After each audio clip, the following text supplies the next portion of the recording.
Hello students, इससे पहले वाली क्लास में हमने ये पढ़ा था factors affecting the adsorption of A gas on the surface of solid. तो पहला फैक्टर कर लिया था बेटा nature and surface area of solid, दूसरा पढ़ लिया था बेटा नेचर ऑफ गैस। तीसरा फैक्टर पढ़ते हैं, गैस है तो प्रेशर की बात करते हैं।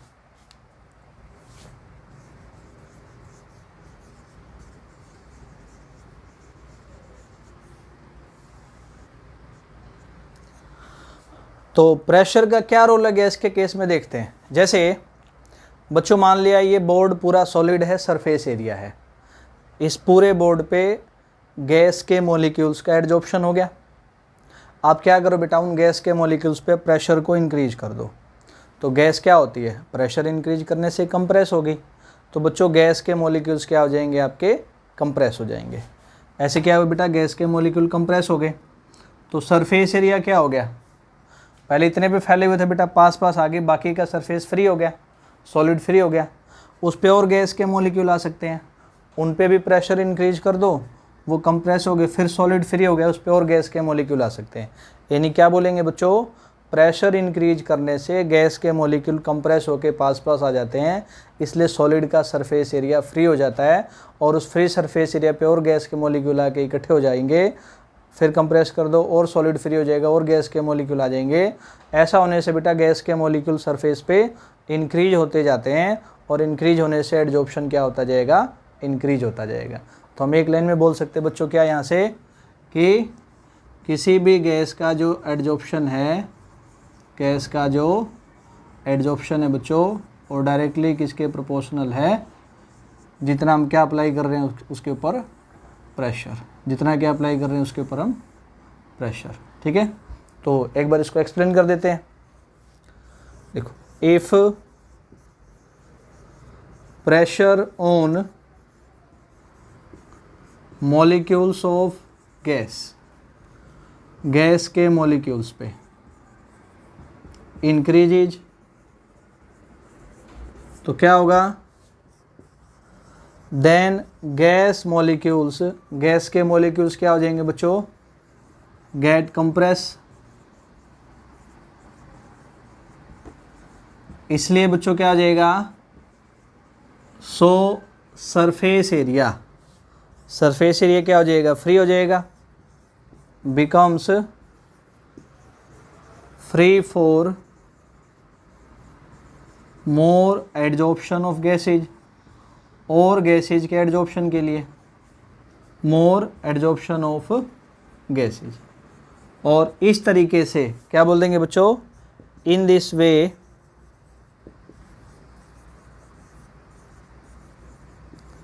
एडजॉर्प्शन ऑफ गैस, गैस का एडजॉर्प्शन क्या होता जाएगा बेटा, इंक्रीज होता जाएगा। ठीक है, ये प्रेशर का रोल है। फोर्थ फैक्टर बोल सकते हैं बेटा हम टेम्परेचर। तो टेम्परेचर क्या क्या रोल है, एक बार इसको एक इक्वेशन से समझते हैं। जैसे गैस का बच्चों सॉलिड सरफेस पे क्या हुआ, ऐसा एडजॉर्प्शन हुआ, ये हो गया एडजॉर्प्शन। और आपने पढ़ा था एडजॉर्प्शन का नेचर एक्जोथर्मिक है, इसलिए यहाँ से हीट इधर इवोल्व होगी या रिलीज होगी। अब मान लिया बच्चों इस एडजॉर्प्शन पे टेम्परेचर को इंक्रीज करने का इफेक्ट पड़ना है। किसका इफेक्ट पड़ना है, टेम्परेचर को इंक्रीज करने का। तो देखते हैं क्या हो सकता है। तो टेम्परेचर का इंक्रीज समझने से पहले आप ये देखेंगे कि किस तरफ टेम्परेचर ज़्यादा है, किस तरफ कम है। तो अगर आप देखते हैं बच्चों तो प्रोडक्ट साइड में हीट है, तो इसलिए यहाँ पे टेम्परेचर क्या है, हाई है। रिएक्टेंट साइड में हीट नहीं है, इसलिए रिएक्शन कंडीशन के हिसाब से यहाँ टेम्परेचर लो है। आपको बोला गया इस रिएक्शन प्रोसेस में टेम्परेचर को क्या कर दिया, इंक्रीज, यहाँ भी क्या कर दिया, टेम्परेचर को इंक्रीज, ये कर दिया जी। तो बच्चों क्या पढ़ना है, टेम्परेचर को इंक्रीज करने से टेम्परेचर की वैल्यू कौन सी साइड में हाई हो गई है। तो टेम्परेचर की वैल्यू इंक्रीज दोनों साइड है, लेकिन बेटा प्रोडक्ट साइड में इसकी वैल्यू हाई हो गई है, रिएक्टेंट साइड में इसकी वैल्यू क्या हो गई है, कम हो गई है।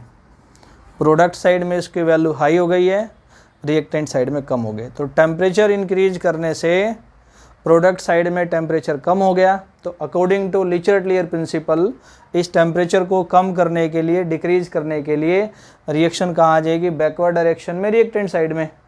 टेम्परेचर इंक्रीज करने से प्रोडक्ट साइड में टेम्परेचर ज़्यादा हो गया। तो अकॉर्डिंग टू लिचर्ट-लियर प्रिंसिपल ज़्यादा टेम्परेचर को कम करने के लिए कम वाली साइड आएगा, अकॉर्डिंग टू लिचर्ट-लियर प्रिंसिपल, यानी रिएक्टेंट साइड में आएगा, बैकवर्ड डायरेक्शन में आएगा। इधर आने का क्या नुकसान होगा कि बच्चों गैस अलग और सॉलिड अलग, यानी जिसका एडजॉर्प्शन होना चाहिए वो गैस सॉलिड से क्या हो जाएगा, अलग हो जाएगा। दूसरी लैंग्वेज में बोले तो एडजॉर्प्शन क्या हो जाएगा बच्चों, पहले से कम हो जाएगा, डिक्रीज हो जाएगा। लिखते हैं इस बात को, क्या बोलेंगे बच्चों, पहले लिखना है। Adsorption is N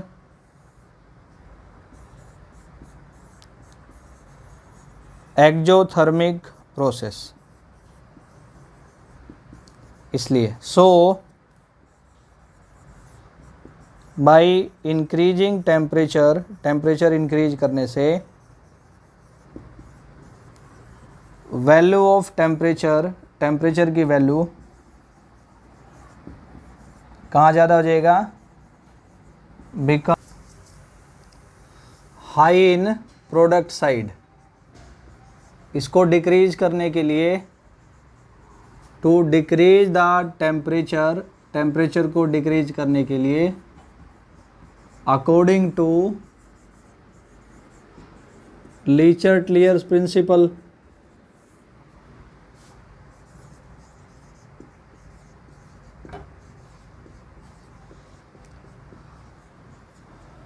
reaction moves in reactant side और बैकवर्ड डायरेक्शन। रिएक्टेंट साइड या कहाँ मूव करके चला जाएगा, backward direction.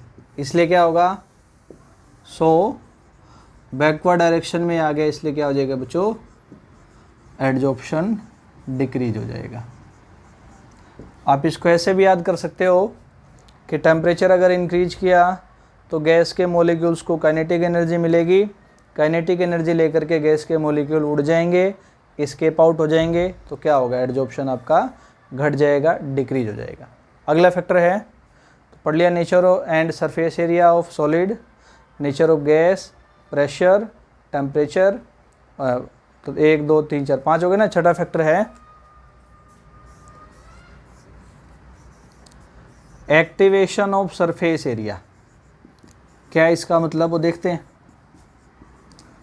Activation of surface area, यानी जो सरफेस एरिया है उसको एक्टिव करना, तैयार करना, ताकि ज़्यादा से ज़्यादा एडजॉर्प्शन हो सके। तो कैसे तैयार कर सकते हैं, एक तो जो सरफेस एरिया पे पहले से कोई गैस एडजॉर्ब है तो उसको रिमूव करके, पहला काम क्या है, अगर पहले से कोई गैस एडजॉर्ब है तो उसको रिमूव करके, एक बात ध्यान में आ गई। दूसरा बच्चों, अगर सरफेस एरिया क्या है, स्मूथ है, तो उसको पोरस या रफ बना करके, ताकि पोर या रफ जो स्पेस है वहाँ भी क्या हो सके, गैस का एडजॉर्प्शन हो सके। तो दो काम। एक्टिवेशन का मतलब क्या है, इसको लिख लेते हैं पहले। Activation means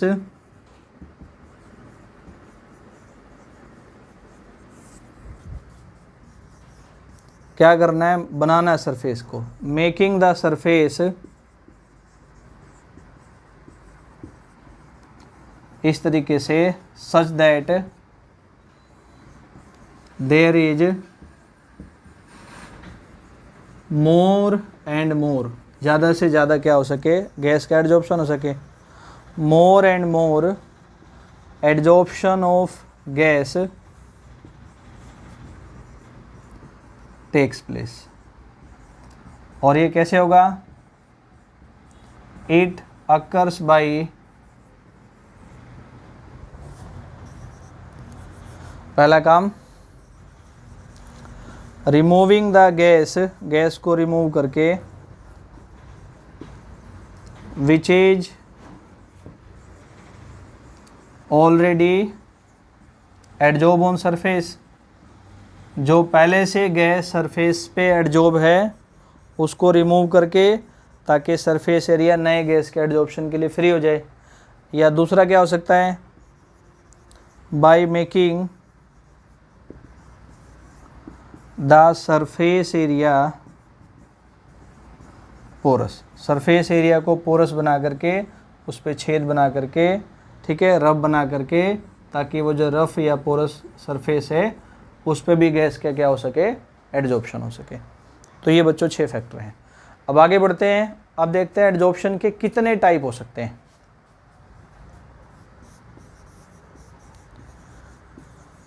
types of adsorption. तो एडजॉर्प्शन के 2 टाइप होते हैं बेसिकली। तो पहला टाइप है बच्चों फिजिकल एडजॉर्प्शन, या इसको बोलते हैं फिजिकल एडजॉर्प्शन के अलावा वैन डर वाल एडजॉर्प्शन,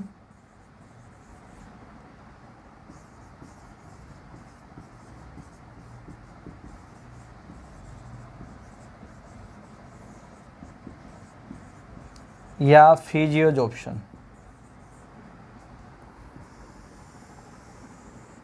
3 नाम बताए मैंने, फिजिकल एडजॉर्प्शन या वैन डर वाल एडजॉर्प्शन, या तीसरा नाम है बच्चों फिजियोजॉर्प्शन। ऐसा एडजॉर्प्शन जिसके अंदर एडजॉर्बेट, जिसका एडजॉर्प्शन हो रहा है, और एडजॉर्बेंट यानी सरफेस, दोनों के बीच में वैन डर वाल बॉन्ड की फॉर्मेशन होती है।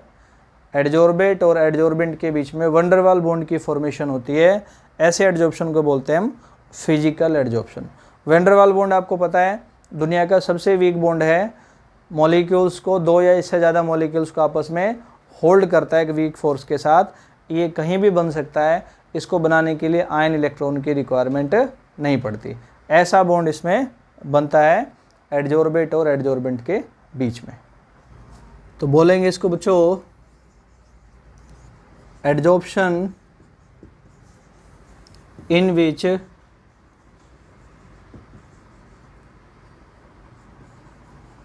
There is formation of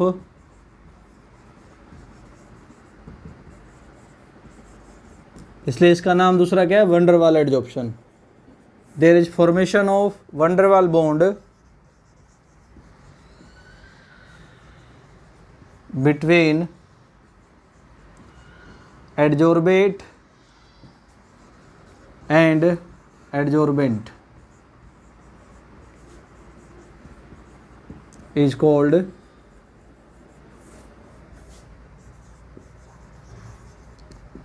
physical adsorption. बच्चों ये जो एडजॉर्प्शन है इसके खुद के अपने कुछ कैरेक्टरिस्टिक्स होते हैं, कुछ प्रॉपर्टीज होती हैं। कौन कौन सी हैं देखते हैं उनको। इसके एडजॉर्प्शन के कैरेक्टरिस्टिक्स, पहली बात, क्योंकि वैन डर वाल बॉन्ड यूनिवर्सल है बच्चों, कहीं भी बन सकता है, इसलिए बोलेंगे फिजिकल एडजॉर्प्शन का नेचर नॉन स्पेसिफिक है। कोई फिक्स नहीं है कि इसी सरफेस पे हो सकता है या इस एडजॉर्बेट का हो सकता है। कोई भी सरफेस, कोई भी एडजॉर्बेट ये एडजॉर्प्शन शो कर सकता है, क्योंकि वैन डर वाल बॉन्ड का नेचर यूनिवर्सल है, कहीं भी बन सकता है इस वजह से। तो क्या बोलेंगे, it is non specific in nature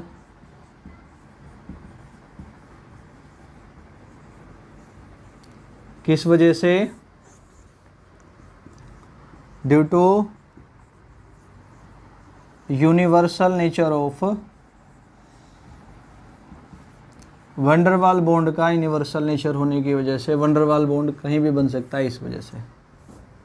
दूसरी खास बात, जो फिजिकल एडजॉर्प्शन है उसमें एडजॉर्बेट के एक सरफेस के ऊपर मल्टी मॉलिक्यूलर लेयर बनती है। जैसे बोर्ड पे बच्चों फिजिकल एडजॉर्प्शन हुआ, एक बार लेयर बन गई एडजॉर्बेट की, दोबारा एडजॉर्बेट आएगा तो सरफेस फिर से तैयार है, क्योंकि वैन डर वाल बॉन्ड दोबारा बन सकता है। फिर एडजॉर्बेट आएगा, फिर सरफेस तैयार है, फिर है वो होगा तो फिर तैयार है। तो ऐसे बेटा एडजॉर्बेट जितनी बार आएगा सरफेस उतनी बार उससे वैन डर वाल बॉन्ड बना सकता है। तो ऐसा करते हुए बार बार एडजॉर्प्शन हो जाएगा और एडजॉर्बेट की एक इसके सरफेस पे मल्टी मॉलिक्यूलर लेयर बन जाएगी। तो क्या बोलेंगे, there is formation of multi molecular layer of adsorbate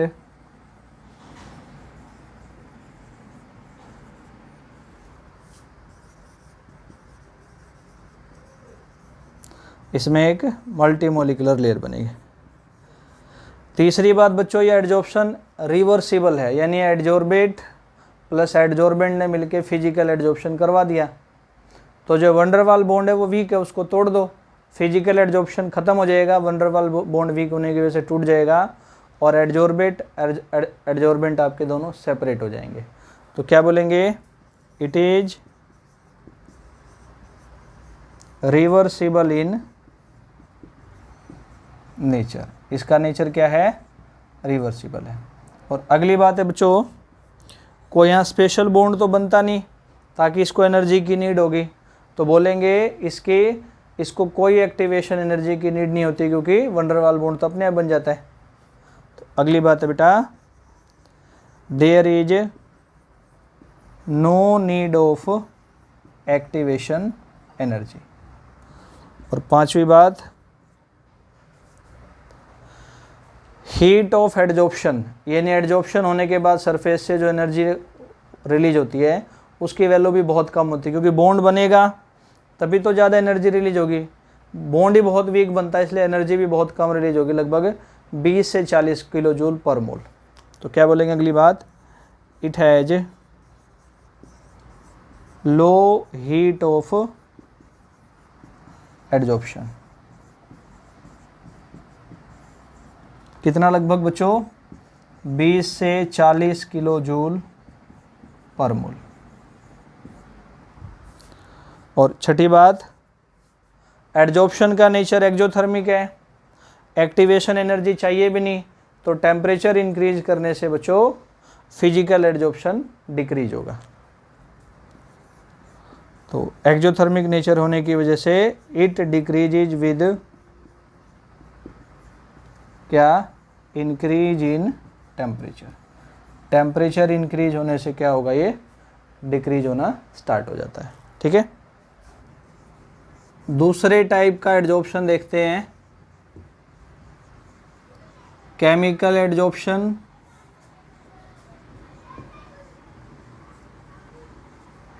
या केमियोजॉर्प्शन।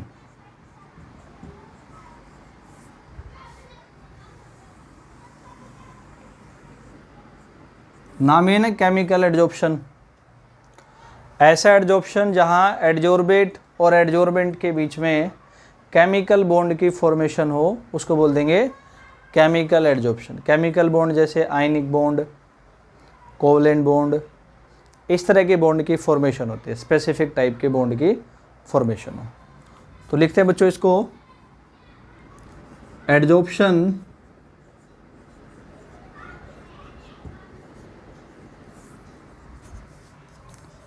in which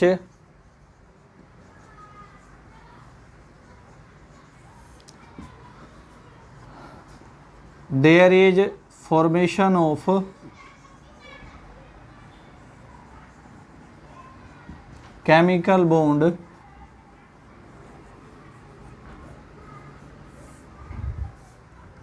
between adsorbate and adsorbent is called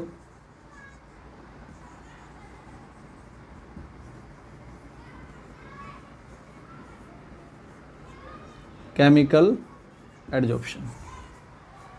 अब बच्चों इसके भी कुछ कैरेक्टरिस्टिक्स देखते हैं।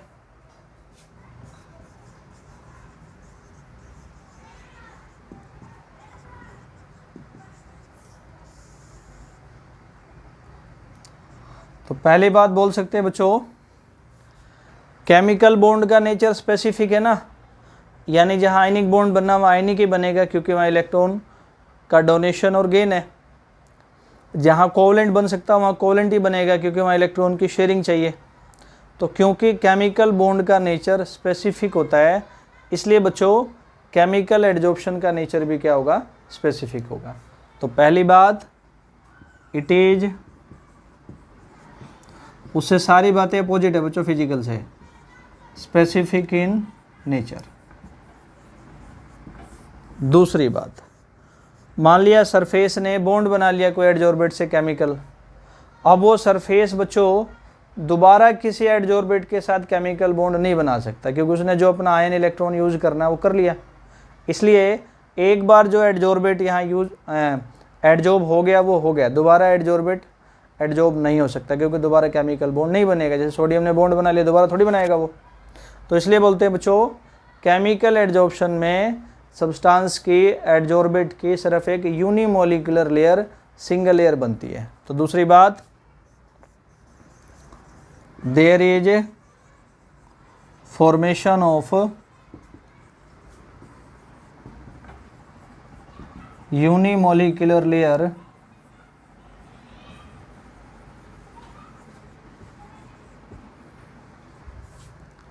Of adsorbate. और तीसरी बात, सारी बात है ना उससे अपोजिट, जो केमिकल बॉन्ड बन गया एक बार उसको हम तोड़ नहीं सकते, यानी जो एडजॉर्बेट एडजॉर्बेंट केमिकल बॉन्ड बना के जुड़ गए वो पक्के हो गए, परमानेंट हो गए, इसलिए बोलते हैं इसका नेचर क्या होता है, इरिवर्सिबल होता है। तो अगली बात बोल देंगे बच्चों, it is irreversible in nature. इसका नेचर कैसा है, इरिवर्सिबल है। चौथी बात, केमिकल बॉन्ड बनाना है, इसलिए इसको एक्टिवेशन एनर्जी की नीड होगी। फिजिकल में है तो नीड ही नहीं है, या होगी तो बहुत कम होगी, लेकिन केमिकल बॉन्ड शुरू में बनाने के लिए इसको एक्टिवेशन एनर्जी चाहिए। तो क्या बोलेंगे, there is need of activation energy. Chemical bond बना है तो एडजॉर्प्शन के बाद हीट या एनर्जी भी रिलीज होगी, तो इसका हाई हीट ऑफ एडजॉर्प्शन होता है कितना, लगभग 200 से लेके 400 किलो जूल पर मोल तक। तो it has high heat of adsorption, लगभग 200 से 400 किलो जूल पर मोल। और टेम्परेचर, चलो इसमें क्या करेगा, शुरू में एक्टिवेशन एनर्जी देगा एडजॉर्प्शन करवाने के लिए, लेकिन एक्जोथर्मिक नेचर है तो एडजॉर्प्शन एक बार स्टार्टअप हो गया, फिर अगर टेम्परेचर इंक्रीज करते हैं तो केमिकल एडजॉर्प्शन भी बच्चों टेम्परेचर के साथ डिक्रीज होगा। तो दोनों बातें लिख सकते हैं यहाँ पे, टेम्परेचर इनिशियली प्रोवाइड्स, एडजॉर्प्शन के लिए क्या प्रोवाइड करेगा, एक्टिवेशन एनर्जी, एंड देन क्या होगा, डिक्रीज होगा।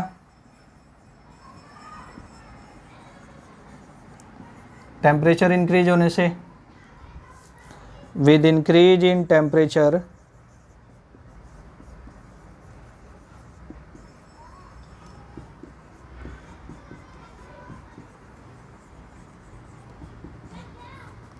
Due to exothermic nature. तो सारी बातें अपोजिट हैं। केमिकल बॉन्ड बनता है, पहली बात इसकी डेफिनेशन में लिखेंगे तो एडजॉर्बेट एडजॉर्बेंट के बीच में, इसलिए स्पेसिफिक है, एक बार में एक केमिकल बॉन्ड बनेगा इसलिए यूनिमोलिकुलर लेयर बनेगी, नेचर इरिवर्सिबल है, बॉन्ड बन गया तो बन गया, हट नहीं सकता, एक्टिवेशन एनर्जी की नीड है, high heat of adsorption, adsorption के बाद बहुत सारी हीट रिलीज होती है, और इनिशियली बच्चों टेम्परेचर एक्टिवेशन एनर्जी देगा एडजॉर्प्शन करवाने के लिए, लेकिन एक्जोथर्मिक नेचर होने की वजह से अगर उसके बाद भी आप टेम्परेचर इंक्रीज करते हैं तो एडजॉर्प्शन क्या होगा, घटना, डिक्रीज होना शुरू हो जाता है। फिर बच्चों टाइप ऑफ एडजॉर्प्शन के बाद देखते हैं एडजॉर्प्शन से जुड़े हुए जो अभी तक पढ़ा आपने 2 ग्राफ है। क्या है ग्राफ, दोनों इंपॉर्टेंट है, पूछे जा सकते हैं पेपर में। पहला ग्राफ है बच्चों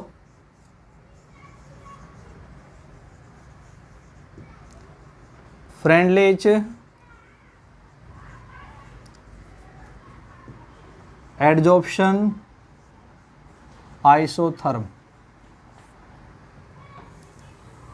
तो बच्चों यहाँ पे 3 वर्ड हैं। पहला फ्रेंडलिच है, ये साइंटिस्ट का नाम है। एडजॉर्प्शन आपको पता, आप पढ़ रहे हैं। आइसोथर्म, आइसोथर्मल प्रोसेस आपने कभी सुना पड़ा होगा।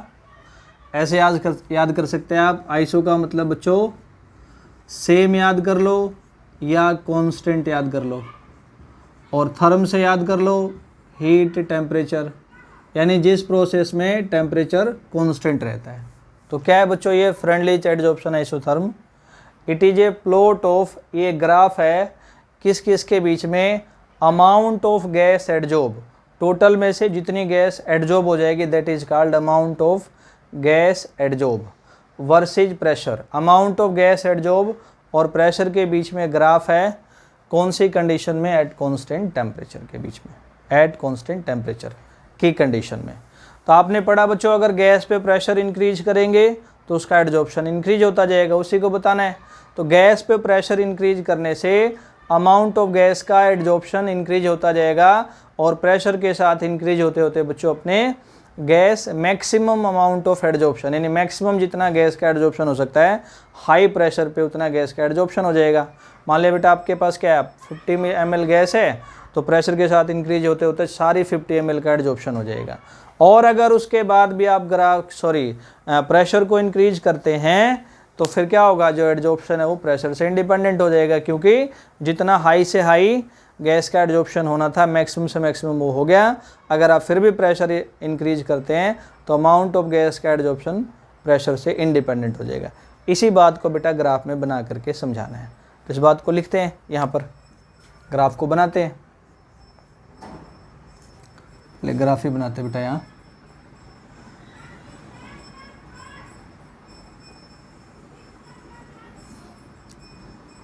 ऊपर ले लिया अमाउंट ऑफ गैस, यानी टोटल में से जितनी गैस का एडजॉर्प्शन हुआ। यहाँ ले लिया बेटा प्रेशर, जैसा कि मैं बता ही रहा था अगर P इंक्रीज होगा तो गैस का एडजॉर्प्शन इंक्रीज होगा। ऐसे स्ट्रेट लाइन का ग्राफ आएगा। P जब मैक्सिमम हो जाएगा तो गैस का बेटा जितना मैक्सिमम एडजॉर्प्शन हो सकता था वो हो जाएगा। ये हो गया बेटा मैक्सिमम एडजॉर्प्शन, ठीक है ना। P मैक्सिमम तो एडजॉर्प्शन भी क्या हो गया मैक्सिमम। और अगर उसके बाद भी आप P इंक्रीज करते हैं तो अमाउंट ऑफ गैस का एडजॉर्प्शन प्रेशर से बेटा क्या हो जाएगा, इंडिपेंडेंट हो जाएगा, क्योंकि अब गैस ही नहीं है, जितनी एडजॉर्ब होनी थी हो गई। तो शुरू में ऐसे लिखेंगे x/m is directly proportional to P की पावर 1। P की पावर 1 का मतलब P आ गया, यानी P इंक्रीज होगा तो गैस का अमाउंट ऑफ एडजॉर्प्शन इंक्रीज होगा। फिर यहाँ मैक्सिमम जब एडजॉर्प्शन हो जाएगा तो यहाँ क्या लिखेंगे, x/m is directly proportional to P की पावर 1/n, यानी प्रेशर इंक्रीज होने से गैस का अमाउंट एडजॉर्ब हुआ एक्सपोनेंशियली इंक्रीज होगा। यानी जब प्रेशर बहुत ज़्यादा इंक्रीज हो जाएगा तो गैस का अमाउंट भी बहुत ज़्यादा एडजॉर्ब हो जाएगा, हाईएस्ट अमाउंट एडजॉर्ब हो जाएगा, ये 1/n शो करेगा। और बिल्कुल लास्ट में ऐसा बना देंगे बच्चों, x/m is directly proportional to P की पावर 0। P की पावर 0 का मतलब 1 हो जाएगा, यानी कि अमाउंट ऑफ गैस का एडजॉर्प्शन P से इंडिपेंडेंट हो जाएगा। तो तीनों बातों को बेटा अलग अलग छांट के लिख लेंगे। पहली बात लिखी है x/m P की पावर 1, यानी क्या है, इसको क्या बोलेंगे, अमाउंट ऑफ गैस का अमाउंट जो एडजॉर्ब हो रहा है, एडजॉर्ब क्या होता जाएगा बेटा, इंक्रीज होता जाएगा, किसके साथ, प्रेशर के साथ। फिर अगली बात आपने लिखी है x/m P के पावर 1/n, इसको क्या, ये क्या डिनोट करता है, क्या शो करता है, अमाउंट ऑफ गैस, प्रेशर ज़्यादा इंक्रीज होने से बहुत ज़्यादा इंक्रीज हो जाएगा, इंक्रीजेज एक्सपोनेंशियली, बहुत ज़्यादा इंक्रीज हो गया जब प्रेशर हाई है, एट हाई प्रेशर, है ना, प्रेशर हाई तो एडजॉर्प्शन भी मैक्सिमम। और लास्ट वाली बात क्या है, x/m directly proportional to P की पावर 0, ये 1 हो जाएगा। यानी क्या बोल देंगे बेटा इसको, ये इससे रिलेटेड है, ये इससे, इसको लिखते हैं मैक्सिमम अमाउंट होने के बाद अगर फिर भी प्रेशर बढ़ाएंगे तो amount of gas adsorb independent हो जाएगा प्रेशर से, इज इंडिपेंडेंट ऑफ किससे इंडिपेंडेंट हो जाएगा? वो प्रेशर से। ऐसी 3 बातें हैं ग्राफ में। अब बच्चों ये जो बात बताइए ग्राफ में कि P के साथ गैस का एडजॉर्प्शन इंक्रीज होता है, इस बात की वैलिडिटी को चेक कर सकते हैं एक और ग्राफ बना करके कि ये जो ऑब्जर्वेशन कह भी रहा है ग्राफिकली ये ठीक है या गलत है। इसको भी एक ग्राफ से ही और देखते हैं। तो क्या बोला बेटा? इस ग्राफ की वैलिडिटी, वैलिडिटी ऑफ ग्राफ क्या है चेक करते हैं। इस बात को पकड़ लेता हूं मैं, x/m is directly proportional to p की पावर 1/n। और ये बता भी देता बेटा n है ना, जो ये 0 से 1 के बीच में, जो p की पावर 0 और 1 है उसके बीच में। इस फॉर्मूले का बच्चों इस वैल्यू का दोनों साइड लॉगरिथम लेते हैं तो क्या आ जाएगा? ln x/m प्रोपोर्शनल, पहले इसको सोल्व करते हैं लॉगरिथम बाद में।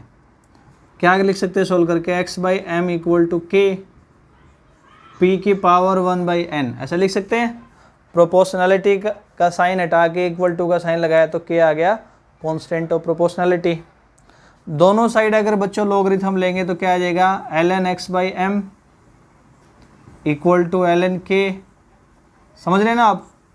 k और p मल्टीप्लाई में है तो लॉगरिथम में प्लस का साइन आ जाएगा, और जो p की पावर में वो पहले आ जाता है ln p। 2 बातें जोड़ी है मैंने।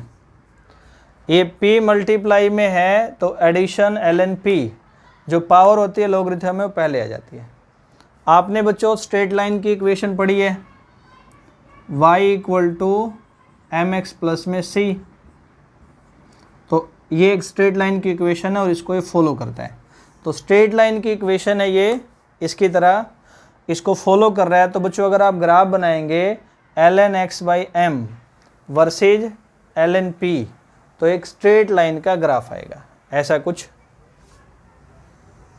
और यही हम पहले भी कह रहे थे बेटा, ln x/m ln p straight line को फॉलो करने की वजह से ग्राफ क्या आएगा बेटा? आपका स्ट्रेट लाइन का आएगा। स्ट्रेट लाइन का मतलब अगर ln p इंक्रीज होगा तो ln x/m भी इंक्रीज होगा, बताया यहाँ पे। यही तो कह रहे थे कि प्रेशर इंक्रीज करने से अमाउंट ऑफ गैस का एडजॉर्प्शन क्या होता है बेटा? इंक्रीज होता है। ये बात प्रूफ हो गई।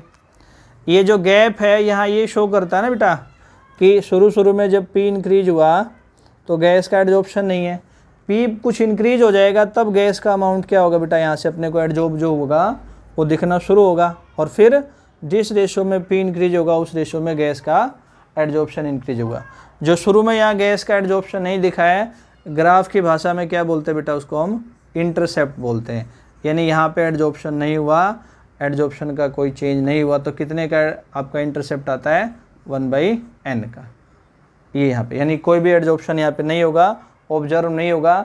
कुछ प्रेशर बढ़ जाएगा, कुछ गैस इकट्ठी हो जाएंगे तो अपने को एडजॉर्प्शन दिखना शुरू होगा, अमाउंट ऑफ गैस का एडजॉर्प्शन दिखना शुरू होगा और p के साथ वो इंक्रीज होता जाएगा। ऐसा बच्चों पहला ग्राफ है। एक चीज़ और जोड़ देता हूँ यहाँ पे नॉलेज के लिए। अगर मान ले बेटा किसी सोल्यूशन में, किसी लिक्विड में फ्रेंडली एडजॉर्प्शन आइसोथर्म की बात करता है तो वहाँ आपने क्या लिया बेटा? यहाँ पे अमाउंट ऑफ गैस एडजॉर्ब, तो वहाँ क्या आ जाएगा? Amount of solute adsorb, solvent adsorb, उनकी कंसंट्रेशन।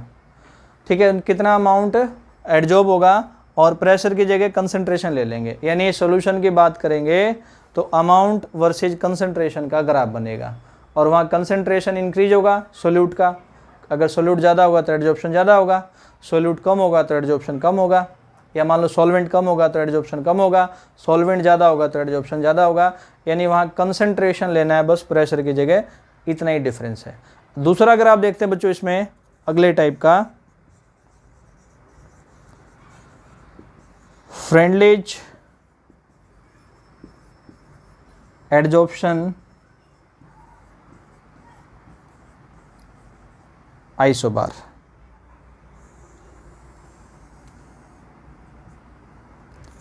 फिर से बेटा फ्रेंडली साइंटिस्ट का नाम है, एडजॉर्प्शन आप जानते ही हैं। आप सब ने कभी ना कभी आइसोबारिक प्रोसेस सुना होगा। आइसो का मतलब वही बेटा सेम या कांस्टेंट, कोई चीज़ सेम हो या कांस्टेंट हो।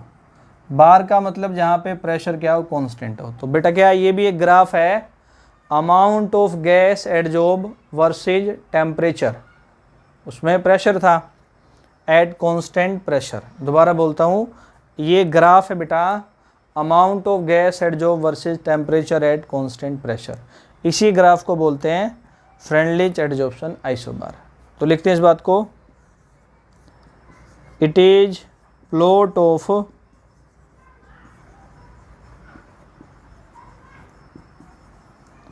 अमाउंट ऑफ गैस एडजॉर्ब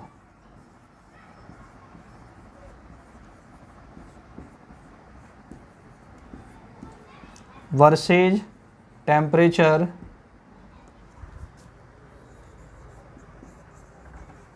कहाँ पर, एट कांस्टेंट प्रेशर। तो बना के देखते हैं बेटा ग्राफ को। तो लेते बेटा ग्राफ,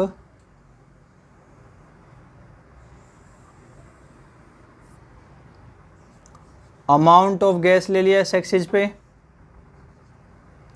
यहाँ टेम्परेचर ले लिया P को कांस्टेंट करते हुए, और मान लिया बच्चों ये ग्राफ हम पढ़ रहे हैं किसके लिए, फिजिकल एडजॉर्प्शन के लिए। तो ये आपके माइंड में है बेटा कि फिजिकल एडजॉर्प्शन में कोई केमिकल बॉन्ड नहीं बनता है, इसलिए एक्टिवेशन एनर्जी की ज़रूरत नहीं है, पढ़ाया भी है मैंने। तो इसलिए एक्जोथर्मिक नेचर होने की वजह से एडजॉर्प्शन डिक्रीज होगा। तो क्या बोल देंगे बेटा, अमाउंट ऑफ गैस का एडजॉर्प्शन T इंक्रीज होने की वजह से डिक्रीज होगा, क्योंकि एडजॉर्प्शन का नेचर एक्जोथर्मिक होता है। अगर T इंक्रीज होगा तो अमाउंट ऑफ गैस का एडजॉर्प्शन डिक्रीज होगा, क्योंकि एडजॉर्प्शन का नेचर एक्जोथर्मिक है, और फिजिकल एडजॉर्प्शन में किसी एक्टिवेशन एनर्जी की ज़रूरत भी नहीं पड़ती है। लिखते हैं इस बात को, तो amount of gas physical adsorption के लिए adsorb decreases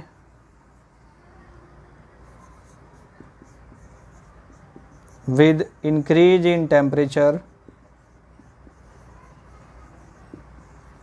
due to exothermic nature होने की वजह से। और ये भी लिख लो यहाँ पे, एंड इन फिजिकल एडजॉर्प्शन, और फिजिकल एडजॉर्प्शन में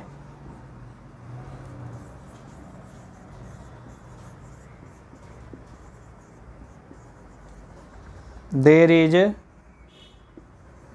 कोई ज़रूरत भी नहीं पड़ती किसकी, एक्टिवेशन एनर्जी की। अब बात करते हैं बेटा यही ग्राफ केमिकल एडजॉर्प्शन के लिए। आई ना बात समझ, डिक्रीज होगा इसके अंदर। केमिकल एडजॉर्प्शन के लिए लिया बेटा वही ऊपर इस एक्सिस पे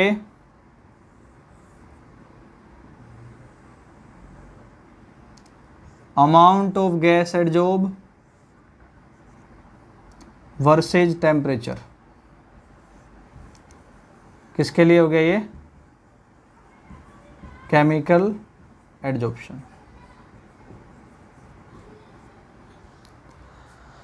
तो केमिकल एडजॉर्प्शन में बच्चों शुरू में मैंने पढ़ाया था थोड़ी देर पहले, एक्टिवेशन एनर्जी चाहिए, तो अमाउंट ऑफ गैस का एडजॉर्प्शन इंक्रीज होगा, क्योंकि उनके एडजॉर्प्शन के लिए इनिशियली बच्चों टेम्परेचर क्या देगा, एक्टिवेशन एनर्जी। ये दे दिया, एडजॉर्प्शन स्टार्ट हो गया, फ्लो में आ गया, उसका नेचर एक्जोथर्मिक है।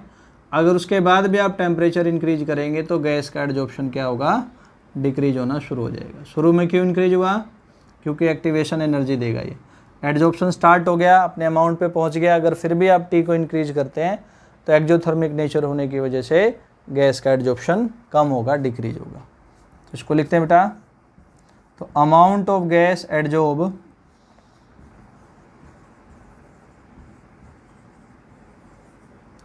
increases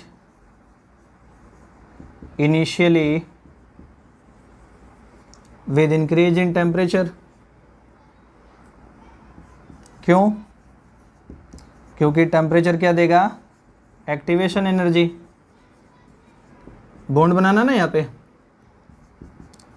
और तब क्या होगा, उसके बाद स्टार्ट होने के बाद भी देंगे, अगर टेम्परेचर इंक्रीज करेंगे तो डिक्रीज होगा। किस वजह से, अपने एक्जोथर्मिक नेचर की वजह से, ड्यू टू एक्जोथर्मिक नेचर। ऐसा बच्चों ये दूसरे टाइप का ग्राफ आपका कंप्लीट। बच्चों अब अगली बात, एडजॉर्प्शन में ही पढ़ते हैं कैटलिस्ट। तो आप सबने सुना पड़ा कैटलिस्ट के बारे में, ऐसा कोई भी सब्सटेंस जो रिएक्शन के रेट को चेंज कर दे। जनरली हम पढ़ते हैं कैटलिस्ट रिएक्शन के रेट को जो इंक्रीज कर दे, है ना, ऐसा पढ़ते हैं ना, दैट इज कॉल्ड कैटलिस्ट। और कैटलिस्ट के इस काम को, इस वर्किंग को बोलते हैं हम कैटालिसिस। तो देखते हैं बेटा एक बार इसको।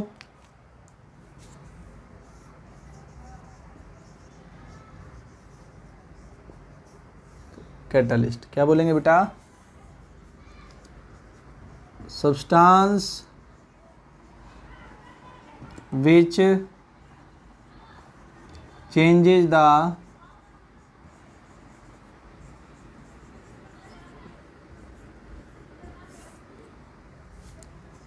rate of reaction is called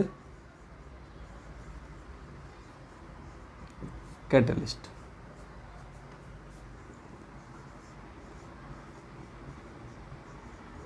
Working of catalyst is called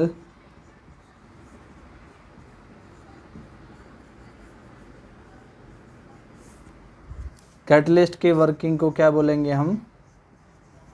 catalysis. अब बच्चों दो बातें और इससे रिलेटेड है कैटलिस्ट से। एक बोलते हैं पॉजिटिव कैटलिस्ट,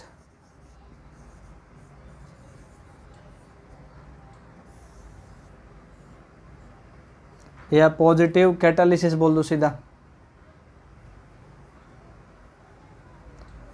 जब कैटलिस्ट रिएक्शन के रेट को इंक्रीज कर दे, रिएक्शन की स्पीड को बढ़ा दे, उसको बोलते हैं बेटा पॉजिटिव कैटालिसिस। जनरली यही बात होती है कैटलिस्ट के बारे में, 99.9% लिखते हैं। When catalyst increases the rate of reaction, then called positive catalysis। Example ले लेते बेटा, जहाँ भी कहीं रेट इंक्रीज होता है उसका, जैसे sulphur dioxide gas oxygen gas से रिएक्ट करेगा और इससे बेटा ऐसे सल्फर ट्राइऑक्साइड बन जाएगा।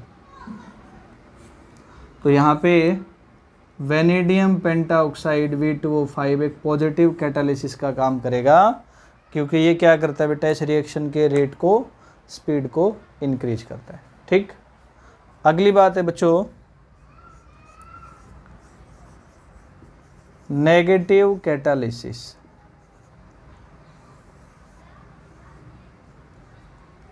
जब कैटलिस्ट रिएक्शन के रेट को डिक्रीज कर दे तो उसको बोलते हैं बेटा नेगेटिव कैटालिसिस।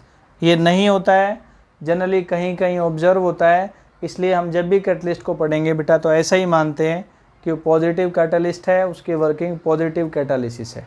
आइए बात ध्यान में, ये कहीं कहीं होता नहीं, तो जनरली कैटलिस्ट का मतलब पॉजिटिव कैटालिस्ट, पॉजिटिव कैटालिसिस, क्योंकि पढ़ते ही हैं जो रेट ऑफ रिएक्शन को फास्ट कर दे, इंक्रीज कर दे। खैर इसको देखते हैं।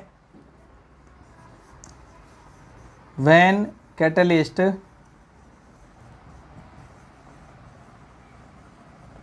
Decreases the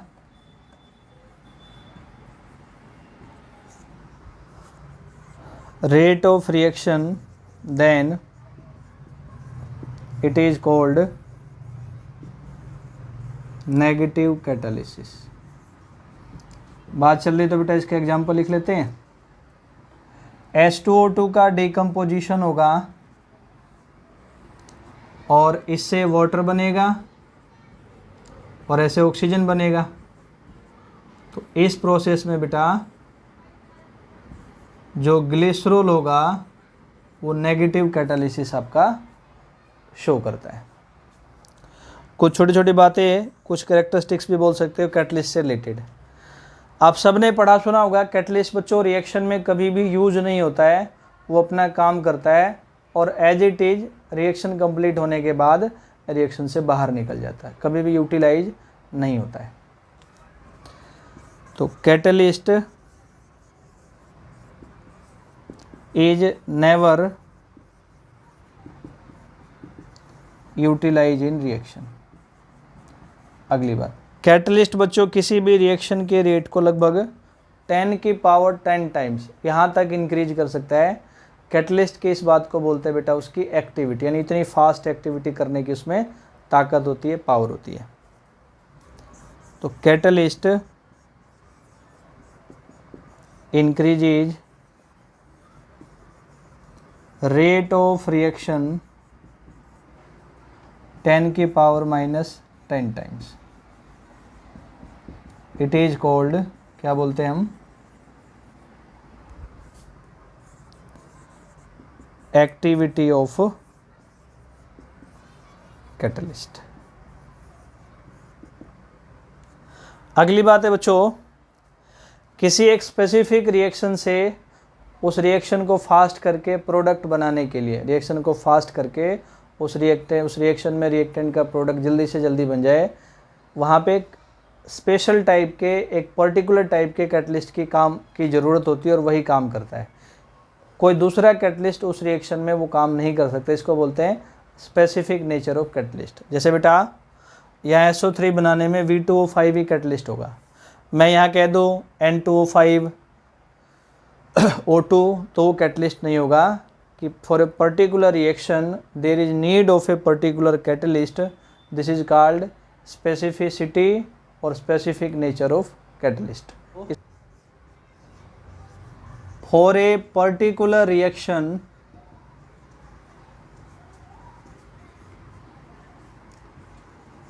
there is need of a particular catalyst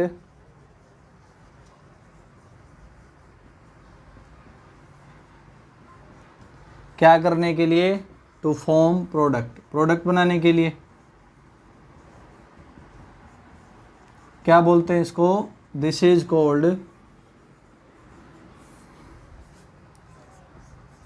specific nature of catalyst. क्या बोलते हैं इसको, कैटलिस्ट का स्पेसिफिक नेचर। ठीक, फिर देखते हैं बच्चों कैटलिस्ट के टाइप।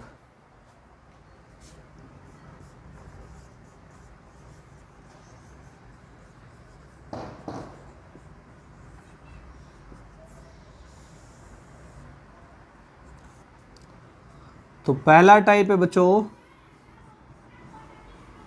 Homogeneous catalyst. क्या नाम लिखा मैंने, होमोजीनियस कैटलिस्ट। होमो का मतलब सेम, जीनियस का मतलब कंपोजिशन, आपने सुना है।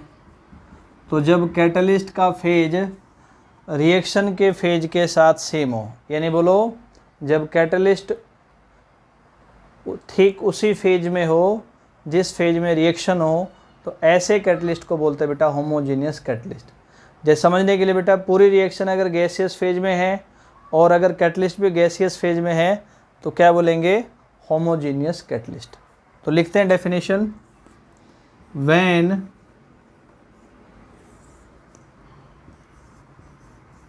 phase of catalyst is similar to phase of reaction, then क्या बोलते हैं इसको हम, it is called homogeneous catalyst. ठीक है बेटा, इसका एग्जांपल देख लेते हैं, जो थोड़ी देर पहले लिखा था आपने उसी बात को मैं लिख देता हूँ। जैसे SO2 गैस है बेटा, गैस, ठीक हो गया, ऑक्सीजन भी गैस है, रिएक्शन करके इन्होंने प्रोडक्ट बनाया SO3, ये भी गैस है, यानी बेटा पूरी की पूरी रिएक्शन क्या है आपकी गैसियस फेज में है। रिएक्टेंट, प्रोडक्ट, सब के सब क्या बेटा गैस है, देख सकते हो। तो यहाँ पे जो कैटलिस्ट है ना V2O5 वेनेडियम पेंटाऑक्साइड, वो भी गैस है। तो रिएक्शन के फेज के साथ कैटलिस्ट का फेज भी सेम है, गैस है। तो ऐसे कैटलिस्ट को बोलते हैं बेटा होमोजीनियस कैटलिस्ट। नॉलेज के लिए याद कर सकते हो, इस रिएक्शन को बोलते हैं बेटा हम कॉन्टैक्ट प्रोसेस, ठीक है। दूसरे टाइप का कैटलिस्ट है बेटा heterogeneous catalyst.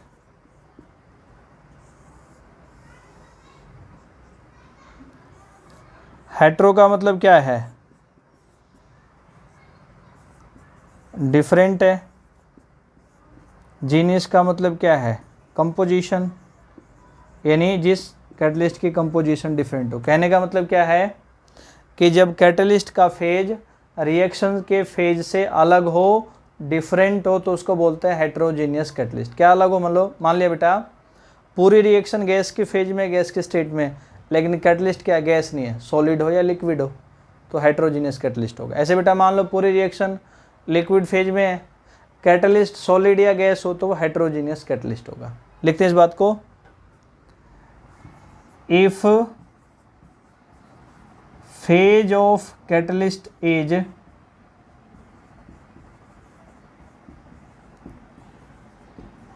different from phase of reaction, तब क्या बोलते हैं इसको, then called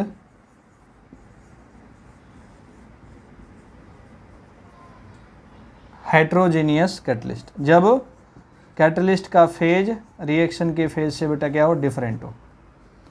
ये रिएक्शन है बेटा ammonia gas plus hydrogen gas, gas है ना, रिएक्ट होके बनाया बेटा अमोनिया गैस। पूरी रिएक्शन गैस की फेज में है, लेकिन यहाँ जो कैटलिस्ट है ना आयरन का ऑक्साइड, हाइड्रोजन गैस क्या बना, अमोनिया गैस। पूरी रिएक्शन गैस की फेज में है, लेकिन जो कैटलिस्ट आयरन ऑक्साइड वो सॉलिड है। तो कैटलिस्ट का फेज रिएक्शन से अलग है ना, रिएक्शन गैस है और कैटलिस्ट क्या बेटा सॉलिड है, इसलिए हेट्रोजीनियस कैटलिस्ट है। ये पर्टिकुलर टाइप की रिएक्शन अमोनिया बनाने वाली बेटा, इसको हम क्या बोलते हैं, हैबर्स प्रोसेस बोलते हैं।